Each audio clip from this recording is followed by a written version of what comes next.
Hello everyone, എല്ലാവർക്കും അശ്വർ CMA മലയാളത്തിൻ്റെ മറ്റൊരു വീഡിയോയിലേക്ക് സ്വാഗതം. ഇന്ന് നമ്മൾ ഡിസ്കസ് ചെയ്യാൻ പോകുന്നത് CMA ഫൈനൽ ഗ്രൂപ്പ് 3-ലെ SFM സബ്ജക്റ്റിലെ principle of asset allocation, active and passive asset allocation എന്ന് പറഞ്ഞ ടോപ്പിക്കിലെ കുറച്ച് ഇമ്പോർട്ടൻറ്റ് പ്രോബ്ലംസ് ആണ്. അസറ്റ് അലോക്കേഷൻ എന്ന് പറയുന്നത് dividing an investment portfolio among different asset categories such as stock, bond and cash. നമ്മുടെ കയ്യിൽ ഇപ്പോൾ ഒരു 1 lakh rupees ഫണ്ട് ഇൻവെസ്റ്റ് ചെയ്യാനുണ്ടെങ്കിൽ ആ ഫണ്ട് നമ്മൾ ഏതൊക്കെ സ്റ്റോക്കിലേക്ക് ഇൻവെസ്റ്റ് ചെയ്യണം, ഏതൊക്കെ ബോണ്ടിലേക്ക് ഇൻവെസ്റ്റ് ചെയ്യണം, അതും ഇനി ക്യാഷ് ആയിട്ട് കീപ്പ് ചെയ്യണോ ഓർ ബാങ്കിൽ നമ്മൾ ഡെപ്പോസിറ്റ് ചെയ്യണോ, അങ്ങനെ ആ അസറ്റ് അലോക്കേഷൻ നടത്തുന്നതിൻ്റെ ആ ഒരു പോർട്ട്ഫോളിയോ നമ്മൾ എങ്ങനെ മാനേജ് ചെയ്യുന്നുള്ളതാണ് ഈ ഒരു ചാപ്റ്ററിൽ നമ്മൾ പഠിക്കുന്നത്. മെയിനായിട്ടും ഇതിൻ്റെ പ്രോബ്ലംസ് ആണ് നമ്മൾ ഫോക്കസ് ചെയ്യുന്നത്. നമുക്ക് സ്റ്റാർട്ട് ചെയ്യാം. ഫസ്റ്റത്തെ നമുക്ക് കുറച്ച് അഡീഷണൽ ഇല്ലസ്ട്രേഷൻ തന്നിരിക്കുന്നതാണ്. ഇതിൽ ഫസ്റ്റ് ക്വസ്റ്റ്യൻ നോക്കുക. Stock P and Q have the following historical returns.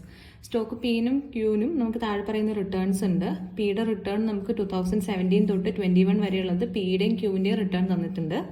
Then നമ്മളോട് പറയുന്നത് you are required to calculate the average rate of return for each stock during the period 2017 to 21.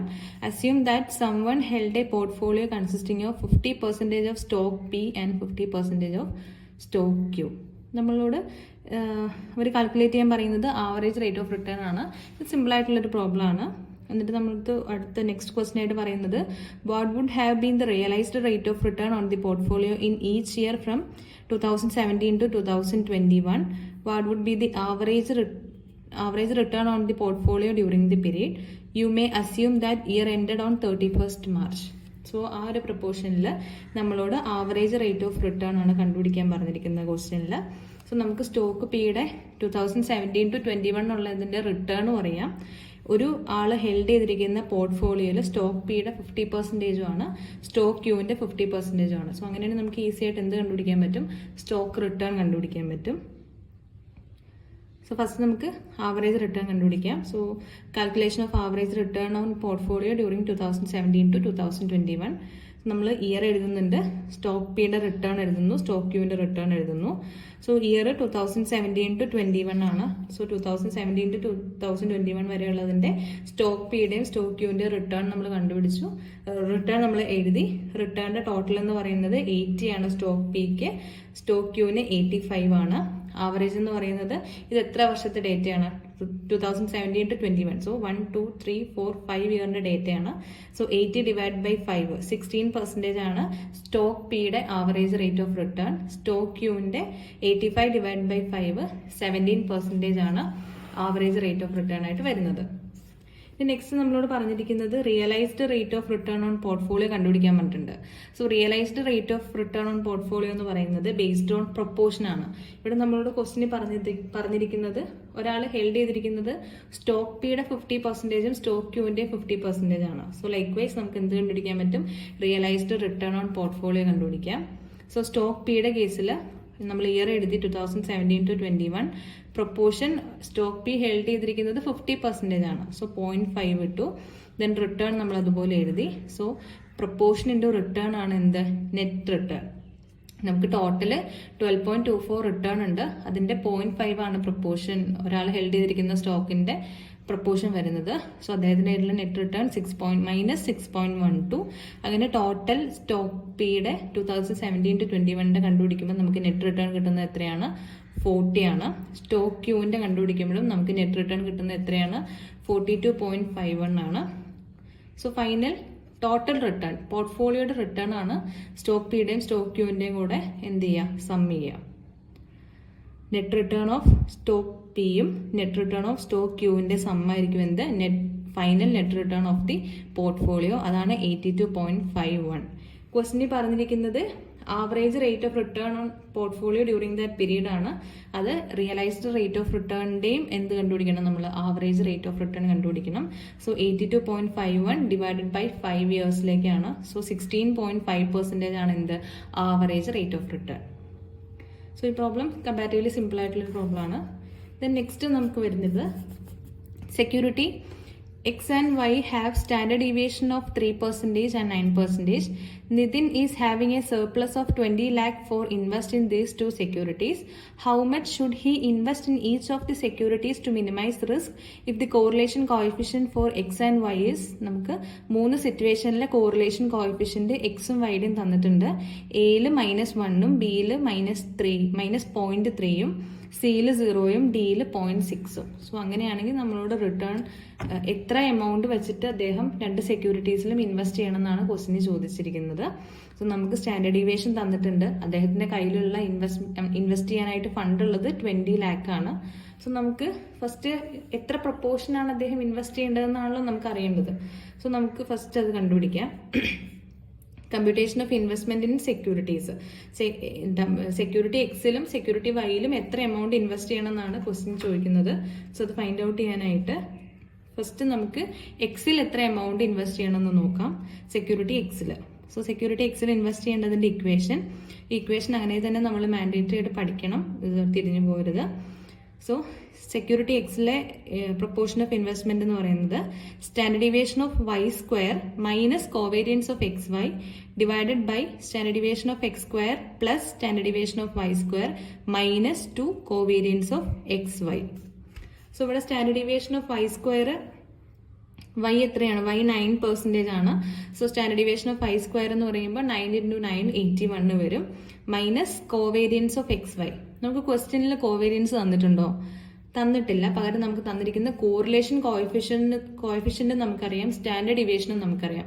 So standard ഡീവിയേഷനും coefficient of കോറിലേഷനും നമുക്കറിയാമെങ്കിൽ നമുക്ക് എന്ത് കണ്ടുപിടിക്കാം? Covariance കണ്ടുപിടിക്കാം. അതിന്റെ ഇക്വേഷൻ ഇതാണ്. കോവേരിയൻസ് ഓഫ് എക്സ് വൈ എന്ന് പറയുന്നത് correlation coefficient of X y into standard deviation of x into standard deviation of y. So അത് ഫസ്റ്റത്തെ സിനാരിയോയിൽ വരുമ്പം ഫസ്റ്റ് സിനാരിയോയിൽ നമുക്ക് കോറിലേഷൻ കോഎഫിഷ്യന്റ് -1 ആണ് തന്നിരിക്കുന്നത്. സോ -1ന്റെ ബേസിൽ നമ്മൾ എന്ത് ചെയ്യണം? ഫസ്റ്റ് കോവേരിയൻസ് കണ്ടുപിടിക്കണം. കോവേരിയൻസിന്റെ ഇക്വേഷൻ നമ്മൾ നേരത്തെ പറഞ്ഞത് correlation coefficient of X y into standard deviation of x into standard deviation of y. So correlation coefficient of X y എന്ന് പറയുന്നത് നമുക്ക് ക്വസ്റ്റിനിൽ തന്നിരിക്കുന്ന -1 ഇൻറ്റു സ്റ്റാൻഡേർഡ് ഡീവിയേഷൻ എക്സ് എന്ന് പറയുന്നത് 3, സ്റ്റാൻഡേർഡ് ഡീവിയേഷൻ വൈ എന്ന് പറയുന്നത് 9. So covariance of X y എത്രയാണ്? -27 നമുക്ക് കിട്ടി. ഇനി ഇതിന്റെ കമ്പ്യൂട്ടേഷനിലേക്ക് പോകുമ്പോൾ standard deviation of Y square എന്ന് പറയുന്നത് 81 minus covariance of X y എന്ന് പറയുന്നത് നമുക്ക് -27 ആണ് കിട്ടിയിരിക്കുന്നത്. സോ -27 എഴുതാം. Then divided by standard deviation of X square. X 3 ആണ്, സ്റ്റാൻഡേർഡ് ഡീവിയേഷൻ ഓഫ് എക്സ് 3 ആണ്. So 3 square plus 9 square minus 2 covariance of X y ആണ്. സോ 2 × -27. സോ ഈ സ്റ്റെപ്പ് നമ്മൾ ഫോളോ ചെയ്യുമ്പോഴത്തേക്കും നമുക്ക് ഫൈനൽ വെയിറ്റ് ഓഫ് എക്സ് എത്ര കിട്ടും? 0.75 കിട്ടും. സോ വെയിറ്റ് ഓഫ് എക്സ് 0.75 ആണെങ്കിൽ വെയിറ്റ് ഓഫ് വൈ എന്ന് പറയുന്നത് 1 - 0.75 0.25 ആയിരിക്കും വെയിറ്റ് ഓഫ് വൈ എന്ന് പറയുന്നത്. സോ നമുക്ക് ടോട്ടൽ അവൈലബിൾ ആയിട്ടുള്ള ഇൻവെസ്റ്റ് ചെയ്യാനുള്ള ഫണ്ട് എത്രയുണ്ട്? സർപ്ലസ് നമുക്ക് 20 lakh ആണുള്ളത്. സോ 20 lakhന്റെ 0.75% നമ്മൾ എവിടെ ഇൻവെസ്റ്റ് ചെയ്യും? എക്സിൽ ഇൻവെസ്റ്റ് ചെയ്യും. റിമൈനിങ് എവിടെ ഇൻവെസ്റ്റ് ചെയ്യും? വൈയിൽ ഇൻവെസ്റ്റ് ചെയ്യും. സോ എക്സിൽ ഇൻവെസ്റ്റ് ചെയ്യുന്നത് 15 lakhും വൈയിൽ ഇൻവെസ്റ്റ് ചെയ്യുന്നത് 5 lakhും. സോ ഈ ഫസ്റ്റ് പ്രോബ്ലത്തിന് സിമിലർ ആണ്. നമ്മൾ ജസ്റ്റ് ഇവിടെ എന്ത് മാത്രമേ ചേഞ്ച് ചെയ്യുന്നുള്ളൂ? കോറിലേഷൻ കോഎഫിഷ്യന്റ് മാത്രമേ ചേഞ്ച് ആവുന്നുള്ളൂ. സോ അത് വെച്ചിട്ട് നിങ്ങൾ ഈ പ്രോബ്ലംസ് വർക്ക്ഔട്ട് ചെയ്ത് നോക്കുക. ഓക്കെ, വേറെ ഡിഫറൻസ് ഒന്നും ഇല്ലാത്തതുകൊണ്ട് നമുക്കത് ഓരോന്നും എടുത്ത് പറയേണ്ട ആവശ്യമില്ല. നെക്സ്റ്റ് ക്വസ്റ്റ്യൻ വരുന്നത് an investor is considering 2 investment opportunities with the following risk and return characteristics. താഴെ പറയുന്ന റിസ്ക് ആൻഡ് റിട്ടേൺ ക്യാരക്ടറിസ്റ്റിക്സിൽ നമുക്ക് എക്സ്പെക്ടഡ് റിട്ടേണും റിസ്ക്കും പി എന്ന് പറയുന്ന ഇൻവെസ്റ്റ്മെന്റിന്റെ പിയുടെയും ക്യൂവിന്റെയും നമുക്ക് തന്നിട്ടുണ്ട്. ഇനി ക്വസ്റ്റിനെ പറയുന്നു the investor plans to invest 80% of its available fund in share P and 20% in Q. നമുക്ക് ടോട്ടലി അവൈലബിൾ ആയിട്ടുള്ള ഇൻവെസ്റ്റ്മെന്റിന്റെ 80% പിയിലും 20% ക്യൂവിലുമാണ്. Directors believe that the correlation coefficient between the returns of the share is 1. ഈ ഡയറക്ടേഴ്സ് ബിലീവ് ചെയ്യുന്നത് എന്താണ്? ഈ എക്സും വൈ പിയും ക്യൂവും തമ്മിലുള്ള കോറിലേഷൻ കോഎഫിഷ്യന്റ് 1 ആണ്. സോ അങ്ങനെയാണെങ്കിൽ നമ്മളോട് പറയുന്നത് calculate the return from the proposed portfolio of share P and Q. നമുക്ക് ഇവിടെ എന്തറിയാം? എക്സ്പെക്ടഡ് റിട്ടേണും അറിയാം, റിസ്ക്കും അറിയാം, ദെൻ ഇതിന്റെ പ്രൊപ്പോർഷനും നമുക്കറിയാം. So proportion into expected return ചെയ്യുമ്പോൾ നമുക്ക് എന്ത് കിട്ടും? റിട്ടേൺ ഫ്രം ദി പോർട്ട്ഫോളിയോ കിട്ടും. അതിന്റെ സം എടുത്ത് കഴിയുമ്പോൾ സെക്കൻഡ് ക്വസ്റ്റ്യൻ വരുന്നത് calculate the risk of portfolio ആണ്. Third, suppose the correlation coefficient between P and Q was -1, how should the company invest its funds in order to obtain zero risk portfolio? Zero risk portfolio കിട്ടാൻ വേണ്ടിയിട്ട് correlation coefficient of PQ -1 ആണെങ്കിൽ company എത്ര amount invest ചെയ്യണം എന്നാണ് ക്വസ്റ്റിനെ ചോദിക്കുന്നത്. So നമുക്ക് first return on proposed portfolio കണ്ടുപിടിക്കാം. So securities പിയും ക്യൂവും ആണ്. പിയുടെ എക്സ്പെക്ടഡ് റിട്ടേൺ 15% ആണ്, ക്യൂവിന്റെ 22% ആണ്. പ്രൊപ്പോർഷൻ എന്ന് പറയുന്നത് നമ്മളുടെ പി ഇൻവെസ്റ്റ് ചെയ്യുന്നത് 0.8, അതായത് 80%ഉം ക്യൂ ഇൻവെസ്റ്റ് ചെയ്യുന്നത് 20% ആണ്. So expected return into proportion ആണ് എന്ത്? Return from portfolio. സോ പിയുടെ റിട്ടേൺ ഫ്രം പോർട്ട്ഫോളിയോ 12ഉം ക്യൂവിന്റെ 4.4ഉം. So total return of the portfolio എത്രയാണ്? 16.4. ഇനി നെക്സ്റ്റ് വരുന്നത് പോർട്ട്ഫോളിയോ റിസ്ക് കണ്ടുപിടിക്കാൻ വേണ്ടിയിട്ടാണ്. സോ പോർട്ട്ഫോളിയോ റിസ്ക് കണ്ടുപിടിക്കാനായിട്ട് നമുക്കിവിടെ ക്വസ്റ്റിന് തന്നിരിക്കുന്ന ഓപ്ഷൻസ് എക്സ്പെക്ടഡ് റിട്ടേൺ നമുക്കറിയാം, അതായത് സ്റ്റാൻഡേർഡ് ഡീവിയേഷൻ അറിയാം, വെയിറ്റ് അറിയാം, കോറിലേഷൻ കോഎഫിഷ്യന്റ് നമുക്കറിയാം. സോ അങ്ങനെയാണെങ്കിൽ നമ്മൾ റിസ്ക് ഓഫ് ദി പോർട്ട്ഫോളിയോ കണ്ടുപിടിക്കാൻ യൂസ് ചെയ്യുന്ന ഇക്വേഷൻ ആണിത്.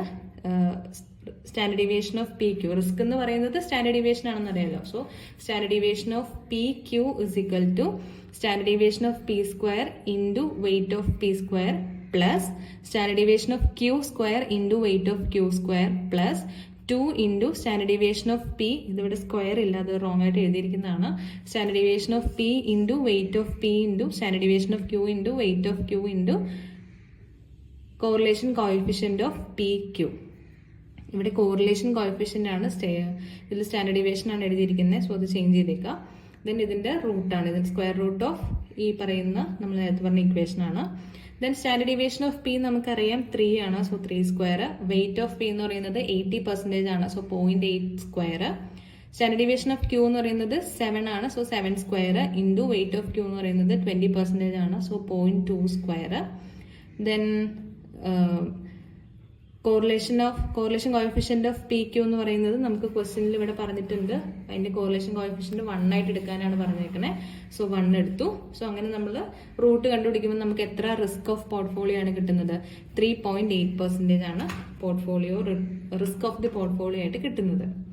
സോ സെക്കൻഡ് ക്വസ്റ്റ്യൻ കഴിഞ്ഞു. ഇനി തേർഡ് ക്വസ്റ്റ്യൻ പറയുന്നത് കോറിലേഷൻ കോഎഫിഷ്യന്റ് ബിറ്റ്വീൻ പിയും ക്യൂവും -1 ആണെങ്കിൽ എത്ര എമൗണ്ട് ആണ് കമ്പനി ഇൻവെസ്റ്റ് ചെയ്യേണ്ടത് to obtain zero risk portfolio? അവിടെ പോർട്ട്ഫോളിയോ എത്രയായിരിക്കണം? 0 ആയിരിക്കണം. സോ ആ സിറ്റുവേഷനിൽ നമുക്ക് എത്ര ഇൻവെസ്റ്റ്മെന്റിന്റെ പ്രൊപ്പോർഷൻ ആണ് അറിയേണ്ടത്. സോ നമ്മൾ ഫസ്റ്റ് ക്വസ്റ്റ്യനിൽ യൂസ് ചെയ്ത അതേ ഇക്വേഷൻ നമുക്ക് ഫസ്റ്റ് കണ്ടുപിടിക്കേണ്ട proportion of investment of security P ആണ്. So standard deviation of Q square minus covariance of P Q divide by standard deviation of P square plus standard deviation of Q square minus 2 covariance of P Q. So ഇവിടെ നമ്മൾ covariance of P Q എന്ന് പറയുന്നത് standard deviation of P into standard deviation of Q into correlation coefficient of P Q ആണ്. ക്വസ്റ്റ്യനിൽ correlation coefficient -1 ആയിട്ട് എടുക്കാനാണ് പറയുന്നത്. So നമുക്ക് കോവേരിയൻസ് ചെയ്യുമ്പോൾ എത്ര കിട്ടും? -1 ഇൻറ്റു 3 ഇൻറ്റു 7 ചെയ്യുമ്പോൾ -21 ആണ് കിട്ടുന്നത്.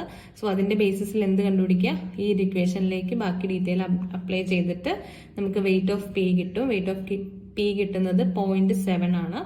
സോ 0.7 ആണ് പിയുടെ വെയിറ്റ് എന്നുണ്ടെങ്കിൽ ക്യൂവിന്റെ വെയിറ്റ് എത്രയായിരിക്കും? 1 - 0.7 ആയിരിക്കും. 0.3 ആണ് ക്യൂവിന്റെ വെയിറ്റ് ആയിട്ട് വരുന്നത്. സോ നമ്മൾ പ്രൊപ്പോർഷൻ ഓഫ് ഇൻവെസ്റ്റ്മെന്റ്, അതായത് 0.7 എന്ന് പറയുന്നത് നമുക്ക് അവൈലബിൾ ആയിട്ടുള്ള ഫണ്ടിന്റെ 70% പിയിലും 30% ക്യൂവിലും ഇൻവെസ്റ്റ് ചെയ്യണം. ഓക്കെ.